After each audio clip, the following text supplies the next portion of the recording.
देश का जवान, देश का गरीब और महिलाएं जिन आशा कर रही थी, मैं समझता हूं ये बजट उनकी समस्याओं के समाधान के लिए नहीं रखा गया है। जहां कहा जा रहा है आज किसान इस देश की आज़ादी के 75 साल बाद भी अगर इस कृषि संकट के कारण वो आत्महत्या कर रहा है, मैं समझता हूं अंग्रेजों के वक्त, राजशाही के वक्त भी आत्महत्या नहीं करता था, इससे भी बुरी स्थिति थी। लेकिन आज इस कृषि संकट के कारण इस देश का किसान और खेत मजदूर जो जिंदगी अपने खेत पे या मजदूरी पे चलाता है, वो आज आत्महत्या कर रहा है। इससे बुरी बात नहीं हो सकती और उनके समाधान की बजाय उनके साथ जो खिलवाड़ किया जा रहा है, मैं समझता हूं कि इससे बड़ी बात नहीं हो सकती। आज वो अपनी पैदावार का किसान केवल एमएसपी मांग रहा है, न्यूनतम समर्थन मूल्य की गारंटी मांग रहा है, वो देने के लिए सरकार तैयार नहीं है। और जिस तरह से आज उस किसान को लूटा जा रहा है, आप अंदाजा कीजिए सभापति महोदय, 15 रुपये में जो हमारे कृषि मंत्री जी जहाँ से आते हैं, 100 रुपये में बीज ला करके लहसुन बोया था और 5 रुपये में लेने वाला नहीं था। किसान उनसे भाव मांगने गया, उन्होंने मंदसौर में गोली देने का काम किया और 5 किसानों को मौत के घाट उतारने का काम किया। 15 रुपये में जो फसल पैदा करता है उससे खरीद के 300 रुपये तक बेचते हैं, जब तो देश विकास करता है। और उस किसान को अगर उसकी लागत और मेहनत के अनुसार थोड़ा मुनाफा जोड़ करके गारंटी दे दी जाए तो देश विनाश कर देगा। मेरे यहाँ सीकर से मैं आता हूँ, वहाँ प्याज पैदा होता है, जब किसान पैदा करके लाता है 5 रुपए में कोई लेने वाला नहीं होता, और जब वही प्याज बड़ी बड़ी कंपनियों के गोदाम में चला जाता है तो वही प्याज 65 और 70 रुपए बिकता है। आम आदमी 65 और 70 रुपए में खरीद के खाता है। जब देश विकास करता है उसको भाव नहीं मिलेगा, उसको सस्ता नहीं मिलेगा। आज हालत ये है, खेती के अलावा किसान अपना दूध पैदा करके इस देश को मक्खन खिलाता है, दूध पिलाता है। उस दूध की हालत ये है, आज इस देश के किसान का दूध और कंपनी का पानी बराबर बिकता है और हम कहते हैं कि ये देश के साथ न्याय है। मैं समझता हूं इससे बड़ी अन्याय नहीं हो सकती। आज 25 रुपए में दूध, 26 रुपए में दूध लिया जाता है और 50 रुपए में दिया जाता है, और एक पानी की बोतल भी 30 रुपए में और 40 रुपए में मिलती है। मतलब अमीर का पानी और किसान का दूध अगर एक भाव बिकता है और सरकार में बैठे हुए लोग कहते हैं उस किसान के साथ हम न्याय कर रहे हैं, तो मैं समझता हूँ ये इससे बड़ी अन्याय नहीं हो सकती। ये सरकार बढ़ते ही भूमि अधिग्रहण अध्यादेश लेके आई, इस देश का किसान लड़ा, अध्यादेश पास नहीं कर पाए, फिर काले कानून लेके आए। 1 साल से ज्यादा समय तक इस देश का पूरा किसान लड़ता रहा, आखिर में कानून वापस लेने पड़े। लेकिन 9 अगस्त 2021 को ये लिख के दिया था इस देश की सरकार ने कि उनको हम एमएसपी देंगे।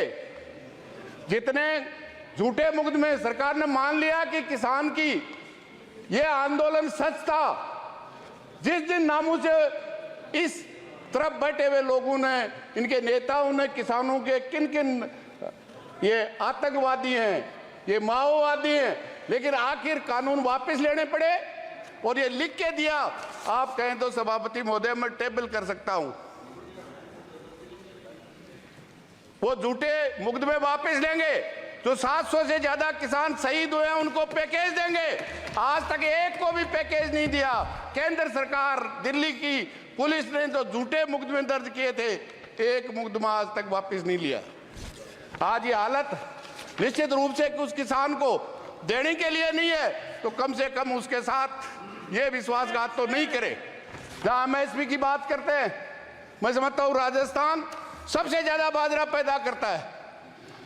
अभी 2500 रुपए पर क्विंटल के हिसाब से एमएसपी थी, अभी सरकार ने 150 रुपए बढ़ा करके 2650 रुपए किया है।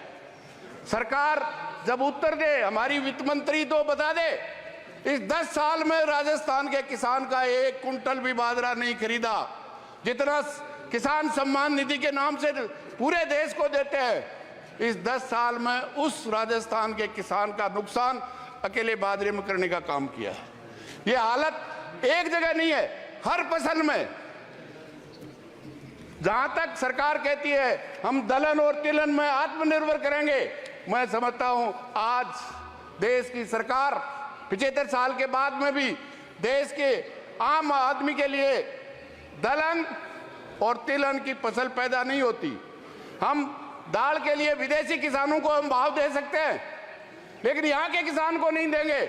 जब सरसों और चना खरीदने की बात आती है तो सरकार एमएसपी पे कहती है हम केवल 25 कुंटल खरीदेंगे। अगर 50 कुंटल किसी का हो गया तो 25 कुंटल आपके यहाँ बेचेगा और 50 में से 25 कुंटल बाजार में ले जाके बेचेगा। ये हालत मैं समझता हूँ इससे भयानक हालत नहीं हो सकती। जहाँ बजट में किसान की बात कर रहे हैं, सभापति महोदय मैं कहना चाहूंगा जो उस किसान के फर्टिलाइजर पर 24,894 करोड़ का बजट घटाने का काम किया है। जो 400 में डीएपी मिलती थी आज वो 1400 में मिलती है। जो 50 किलो की मिलती थी आज वो 45 किलो की मिलती है। लागत 50 रुपए में डीजल मिलता था वो आज 95 रुपए में मिलता है। खाद हो, बीज हो, डीजल हो, सब कंपनियां माला माल है और काम लेने वाला निश्चित रूप से बेहाल है।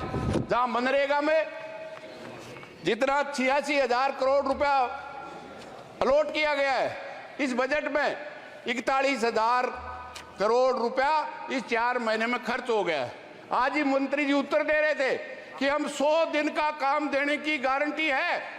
एक भी स्टेट ऐसा नहीं है जहां काम मांगने वालों को 100 दिन का काम दिया हो, जिसमें सबसे ज्यादा महिलाएं 90% जाती हैं, जिसमें 80-90% एससी और एसटी की महिलाएं होती हैं।